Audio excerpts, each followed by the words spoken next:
1549년 가을, 조선 중종의 한 후궁이 친정을 향해 군걸문을 나섰습니다. 그 여인의 이름은 안씨. 아직은 소영이라는 정산품 지위에 머물러 있던 평범한 후궁이었습니다. 그런데 누가 상상이나 했을까요? 이 여인이 훗날 조선 후기 모든 왕들의 조상이 되리라는 것을, 그녀의 손자가 왕이 되어 조선 최초의 반개승통을 열게 되리라는 것을, 그리고 그 혈통이 조선 마지막 황제 순종까지 이어지리라는 것을. 창빈 안씨, 그 이름조차 생전에는 불리지 못했던 호칭입니다. 그녀는 죽어서야 비로소 창빈이라는 정일품 빈의 지위를 얻었습니다. 하지만 그 죽음 이후 일어난 일들은 그 누구도 예상치 못한 극적인 반전의 연속이었습니다. 과연 이 평범했던 궁녀는 어떻게 조선 역사의 중심에 서게 되었을까요? 1499년 가을, 금천이라는 작은 고을에서 한 여자아이가 태어났습니다. 아버지는 안탄대, 어머니는 황씨. 안탄대는 그저 정칠품 적순 부위에 불과한 미관 말찍 무신이었습니다. 하지만 1506년 중종 반정이 일어나면서 그의 운명이 바뀝니다. 그는 반정에 참여한 공로로 원종 공신에 책되었습니다.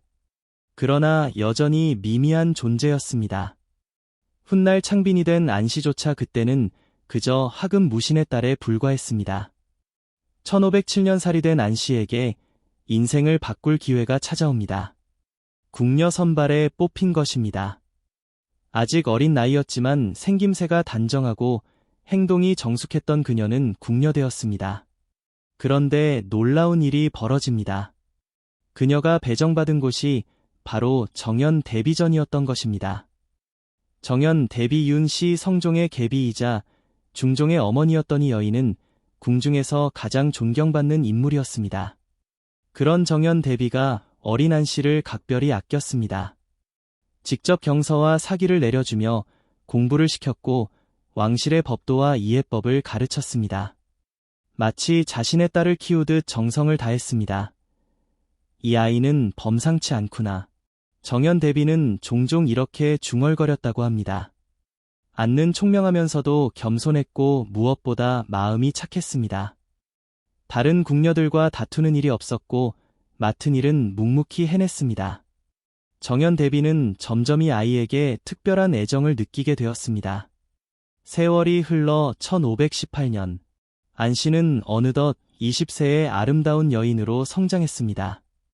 그런데 정연 대비의 마음속에 한 가지 계획이 자리 잡기 시작합니다. 아들 중종에게는 이미 정연 왕후라는 정비가 있었지만 후궁으로 드릴 만한 여인을 찾고 있었습니다. 정연 대비의 눈에 안씨만큼 적합한 여인은 없어 보였습니다. 전하, 제가 아끼는 궁녀 하나를 소개해드리고 싶습니다. 정연 대비의 추천으로 안씨는 중종의 승은을 입게 됩니다. 20세의 안씨와 47세의 중종. 나이 차이가 27살이나 났지만 중종은 안씨의 차분하고 정숙한 성품에 마음을 빼앗겼습니다. 화려한 미모는 아니었지만 그녀에게는 사람을 편안하게 만드는 특별한 무언가가 있었습니다. 1520년 안씨는 정오품 상궁에 배수됩니다. 후궁으로서 첫걸음을 내디딘 것입니다. 그리고 이듬해인 1521년 그녀에게 첫 아들이 태어납니다. 영양군 이거였습니다. 궁중은 축제 분위기였습니다. 정연 대비는 특히 기뻐했습니다. 자신이 키워낸 궁녀가 왕자를 낳았으니 얼마나 기쁘겠습니까? 하지만 안씨의 진짜 시험은 이제부터였습니다. 궁중은 후궁들 간의 치열한 경쟁의 장이었습니다. 특히 1515년에 들어온 문정왕후 윤씨는 야심이 큰 여인이었습니다. 정비의 자리에 오른 그녀는 안씨를 어떻게 생각했을까요? 놀랍게도 문정왕후는 안씨를 적대시하지 않았습니다. 오히려 우호적인 관계를 유지했습니다. 안씨가 욕심을 부리지 않았기 때문입니다. 그녀는 권력 다툼에 끼어들지 않았고 오직 자신의 소임만 충실히 했습니다.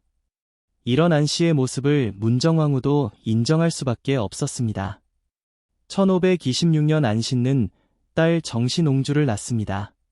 그리고 1529년에는 종사품 수건으로 진봉됩니다. 후궁으로서 착실히 지위를 쌓아가고 있었습니다. 그런데 1530년 안씨에게 운명을 바꿀 아들이 태어납니다. 바로 더 큰 군 이초였습니다. 이 아이가 훗날 선조의 아버지가 되어 조선의 왕통을 이룰 줄 그때 누가 알았겠습니까? 안씨 자신도 중종도 그 누구도 이 아이의 미래를 예상하지 못했습니다. 그저 건강한 왕자가 하나 더 태어났다는 기쁨뿐이었습니다. 안씨는 궁중에서 모범적인 후궁으로 인정받았습니다. 1529년 문정왕후가 창덕궁에서 친잠례를 거행할 때도 안씨는 함께 참석했습니다. 친잠례는 왕비가 직접 누치기를 본보이는 중요한 의식이었는데 안씨가 참석했다는 것은 그만큼 신뢰를 받았다는 뜻이었습니다. 궁중에서 모두가 칭찬할 정도였습니다. 이런 모습을 본 중종은 1540년 안씨를 종산품 수용으로 진봉합니다. 궁녀 출신으로는 매우 파격적인 신분 상승이었습니다. 하지만 1544년 안씨의 인생에 큰 전환점이 찾아옵니다. 중종이 승한 것입니다. 재위 39년 만의 일이었습니다. 중종이 죽자 안씨는 전례에 따라 인수궁으로 물러나려 했습니다. 후궁들은 왕이 죽으면 궁을 떠나는 것이 관였기 때문입니다. 그런데 뜻밖의 일이 벌어집니다. 문정왕후가 안을 붙잡은 것입니다. 안씨는 궁에 그대로 머물러 있으시오. 문정왕후의 특명이었습니다. 왜 그랬을까요? 문정왕후는 이미 안씨의 인품을 높이 평가하고 있었습니다. 무엇보다 안씨의 자녀들, 특히 더 큰 군과 좋은 관계를 유지하고 싶었던 것 같습니다. 문정왕후 자신의 아들 명종과 더 큰복 형제 사이였는데 훗날을 위해서라도 좋은 관계를 유지하는 것이 중요했습니다. 인종이 즉위했지만 8개월 만에 급수하면서 명종이 왕위에 오릅니다. 이때 명종은 겨우 12세였습니다.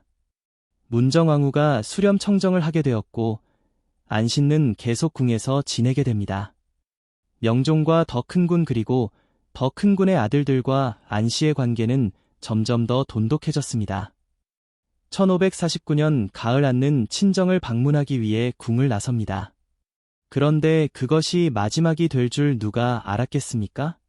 10월 18일 안씨는 51세의 나이로 갑작스럽게 세상을 떠납니다. 친정에서 있었던 일이었습니다. 안씨의 죽음은 궁중에 큰 충격을 주었습니다. 문정왕후는 진심으로 슬퍼했고 명종도 마음 아파했습니다. 더 큰 군과 그의 아들들에게는 더욱 큰 상실이었습니다. 어머니이자 할머니를 잃은 슬픔이었습니다. 안씨는 처음에 양주 장흥리에 안장되었습니다. 하지만 이듬해 더 큰 군이 풍수가들의 조언을 받아 묘를 이장합니다. 과천현 동작리 바로 지금의 동작동 국립을 현충원 자리였습니다. 당시에는 그저 조용한 언덕백이었지만 풍수가들은 이곳을 명당이라고 했습니다. 1567년 놀라운 일이 벌어집니다. 명종이 후사 없이 승하한 것입니다. 순혜세자는 이미 13세에 요절했고 명종에게는 다른 아들이 없었습니다. 조정은 술렁이었습니다. 누가 왕위를 이을 것인가? 인순왕후가 결단을 내립니다. 더 큰 군의 셋째 아들 하성군을 후계자로 정한 것입니다. 명종이 생전에 하성군을 총애했고 이미 은밀히 후계자로 염두에 두고 있었다는 것이 그 이유였습니다. 하성군 훗날의 선조가 16세의 나이로 왕위에 오릅니다. 조선 역사상 최초의 반계 승통이었습니다. 왕의 집계가 아닌 반계에서 왕이 나온 것은 처음이었습니다. 그리고 그 반계의 뿌리가 바로 창빈 안씨였습니다. 선조는 즉위 10년 만인 157년 할머니 알를 창빈으로 추봉합니다. 소용에서 정일품 빈으로 올려준 것입니다. 그녀는 죽어서야 비로소 창빈이라는 이름을 얻었습니다. 얼마나 아이러니한 일입니까?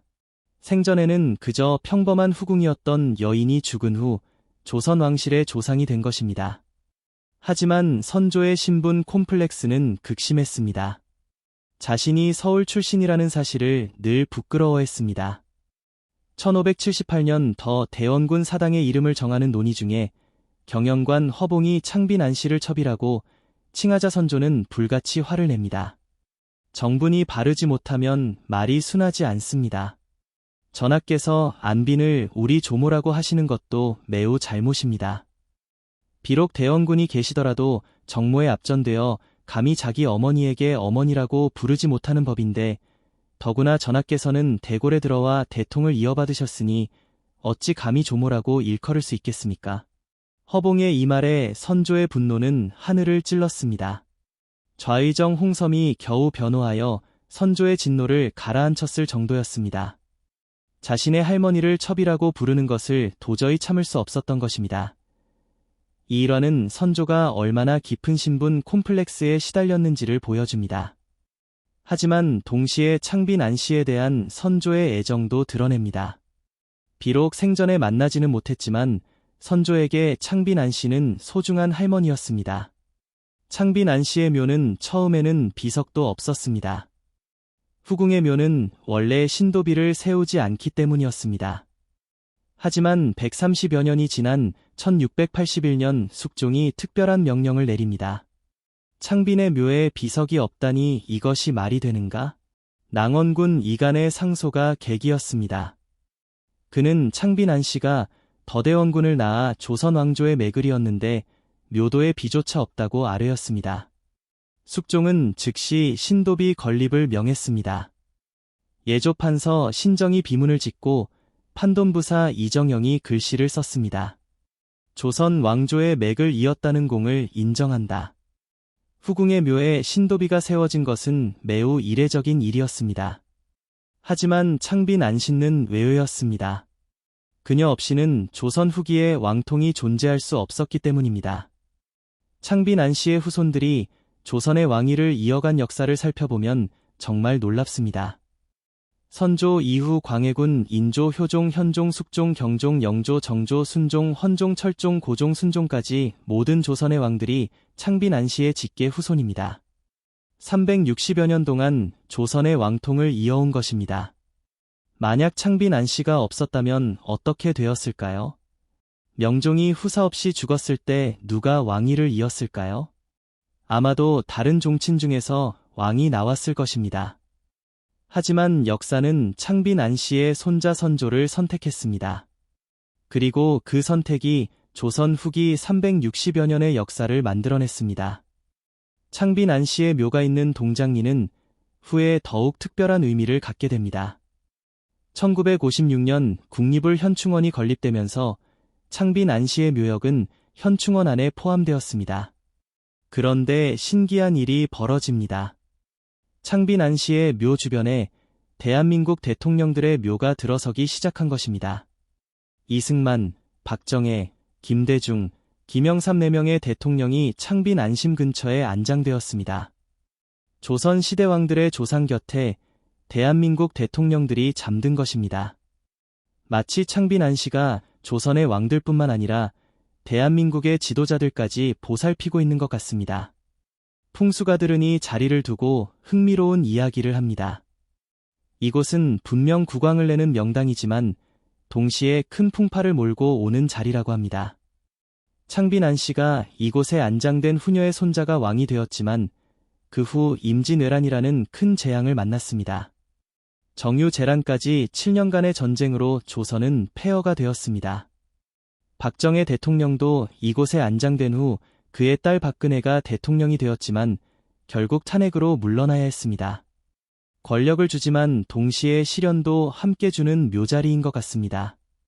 하지만 그럼에도 불구하고 창빈 안씨의 영향력은 대단합니다. 그녀 한 사람으로 인해 조선 후기의 모든 역사가 바뀌었다고 해도 과언이 아닙니다. 만약 그녀가 더 큰 군을 낳지 않았다면, 선조가 지휘하지 않았다면 조선의 역사는 완전히 달라졌을 것입니다. 창빈 안씨가 살았던 시대를 다시 한번 생각해 봅시다. 그녀는 연산군의 폭정으로 나라가 어지러웠던 시기에 태어났습니다.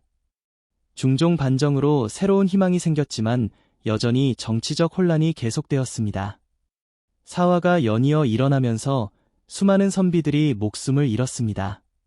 그런 격동의 시대에 창빈 안씨는 어떻게 살았을까요? 그녀는 권력 다툼에 휘말리지 않았습니다. 오직 자신의 소임에 충실했습니다. 후궁으로서 왕을 받들고 어머니로서 자식들을 돌보고 며느리로서 시어머니를 공경했습니다. 그런 그녀의 모습이 모든 사람들의 마음을 움직였습니다. 정연 대비는 그녀를 딸처럼 아꼈고 중종은 그녀를 신뢰했으며 문정왕후는 그녀를 인정했습니다. 심지어 명종까지도 그녀와 그녀의 자식들을 소중히 여겼습니다. 이 모든 것이 우연일까요? 아닙니다. 창빈 안씨의 인품이 만들어낸 결과였습니다. 1790년 정조는 창빈 안씨의 묘에 치제를 지냅니다. 이는 매우 이례적인 일이었습니다. 정조에게 창빈 안씨는 어떤 존재였을까요? 조선 왕실의 조상이자 자신이 존재할 수 있게 해준 근원이었습니다. 창빈 안씨의 삶을 보면 조선시대 여성의 삶이 어떠했는지 알 수 있습니다. 그녀는 8세궁에 들어가 평생을 궁궐에서 보냈습니다. 자신의 의지와는 상관없이 운명이 정해졌습니다. 하지만 그 주어진 운명 안에서 최선을 다했습니다. 그녀는 학문을 게을리하지 않았습니다. 정연 대비가 내려준 경서와 사기를 열심히 공부했습니다. 예법과 법도를 익혔고 후궁으로서 갖춰야 할 덕목들을 하나하나 체득해 나갔습니다. 그런 노력이 있었기에 중종의 마음을 얻을 수 있었고 궁중에서 인정받을 수 있었습니다. 창빈 안씨의 자녀들도 어머니를 닮아 훌륭하게 자랐습니다. 특히 더 큰 군은 성품이 온화하고 학문을 좋아했습니다. 이런 관계가 있었기에 명종이 후사를 정할 때 더 큰 아들 하성군을 선택할 수 있었습니다. 선조가 왕이 된 후 창빈 안씨에 대한 예우는 계속 높아졌습니다. 선조뿐만 아니라 후대 왕들도 창빈 안씨를 조상으로 받들었습니다. 그녀의 신주는 더 대원군의 사당에 모셔졌고 후손들이 대대로 제사를 지냈습니다. 하지만 창빈 안씨 자신은 이 모든 일을 예상했을까요? 아마도 아니었을 것입니다. 그녀는 그저 자신 앞에 주어진 일에 최선을 다했을 뿐입니다. 궁녀서, 후궁으로서, 어머니로서 자신의 역할에 충실했습니다. 그런 그녀의 성실함과 정성이 훗날 이런 놀라운 결과를 만들어낸 것입니다. 창빈 안씨의 이야기는 우리에게 무엇을 말해줄까요? 때로는 현재가 어둡고 절망스러워 보여도 우리가 지금 하고 있는 일들이 미래에 어떤 의미를 가질지 모른다는 것입니다. 창빈 안씨도 자신이 조선 후기 왕통의 시조가 되리라고는 꿈에도 생각하지 못했을 것입니다. 그녀의 삶에서 가장 인상적인 것은 겸손함입니다. 다른 후궁들과 경쟁하려 하지도 않았습니다. 오직 자신에게 주어진 자리에서 최선을 다했을 뿐입니다. 그런 그녀의 모습이 모든 사람들의 존경을 받았고 결국은 역사를 바꾸는 힘이 되었습니다. 창빈 안씨의 신도비에는 이런 글이 새겨져 있습니다. 성품이 단정하고 온화하여 왕대비와 왕비의 인정과 신뢰를 받았다. 단순해 보이는 이 문장 속에 그녀의 모든 것이 담겨 있습니다. 단정함과 온화함, 그것이 창빈 안씨의 무기였습니다. 오늘날 우리가 창빈 안씨의 묘를 찾아간다면 어떤 기분이 들까요? 국립서울 현충원 안쪽 조용한 언덕에 자리한 그 묘는 여전히 소박합니다. 화려하지 않지만 품격이 있습니다. 마치 창빈 안씨의 인품을 그대로 보여주는 것 같습니다. 묘 앞에 서면 한강이 내려다 보이고 멀리 남산과 북악산이 보입니다. 정말 아름다운 명당입니다. 하지만 그보다 더 아름다운 것은 이곳에 잠든 여인의 삶입니다. 평범하게 시작해서 이대하게 끝난 한 여인의 이야기입니다. 창빈 안씨는 조선 역사에서 가장 특별한 존재 중 하나입니다. 왕이 된 적도 없고 큰 권력을 가진 적도 없지만 그 누구보다도 큰 영향력을 남겼습니다. 그녀 한 사람으로 인해 조선 후기 360여 년의 역사가 만들어졌습니다. 때로는 역사를 바꾸는 것이 거대한 사건이나 영웅적인 행동이 아닐 수도 있습니다. 창빈 안씨처럼 묵묵히 자신의 자리에서 최선을 다하는 평범한 사람의 성실함이 역사를 바꿀 수도 있습니다. 그녀의 이야기는 우리 모두에게 희망을 줍니다. 지금 이 순간도 어디선가 누군가가 자신의 자리에서 묵묵히 최선을 다하고 있을 것입니다. 그들 중 누군가는 창빈 안씨처럼 역사에 큰 족적을 남길지도 모릅니다. 우리는 모르고 있을 뿐입니다. 창빈 안씨가 남긴 가장 큰 유산은 무엇일까요? 왕통도 아니고 권력도 아닙니다. 바로 성실함과 겸손함입니다. 자신에게 주어진 역할에 최선을 다하는 태도입니다. 그런 그녀의 모습이 500년이 지난 지금도 우리에게 감동을 줍니다. 1549년 가을 친정을 향해 국무를 나선 한 여인, 그때는 그저 평범한 후궁의 외출이었습니다. 하지만 그 여인의 삶이 조선 역사 전체를 바꿔 놓았습니다. 창빈 안씨, 조선 최초 반개 승통의 뿌리가 된 궁녀. 그녀의 이야기는 오늘도 동작동 언덕에서 조용히 계속되고 있습니다. 여러분도 창빈 안씨의 이야기를 통해 많은 것을 느끼셨을 것입니다. 평범한 삶도 위대할 수 있다는 것, 현재의 성실함이 미래의 기적을 만들 수 있다는 것을 말입니다. 오늘 이 이야기가 여러분의 마음에 작은 감동이 되었기를 바랍니다. 지금까지 창빈 안씨의 이야기였습니다. 구독과 좋아요는 더 많은 역사 이야기를 만드는 큰 힘이 됩니다. 다음에 또 흥미진한 역사 이야기로 찾아뵙겠습니다.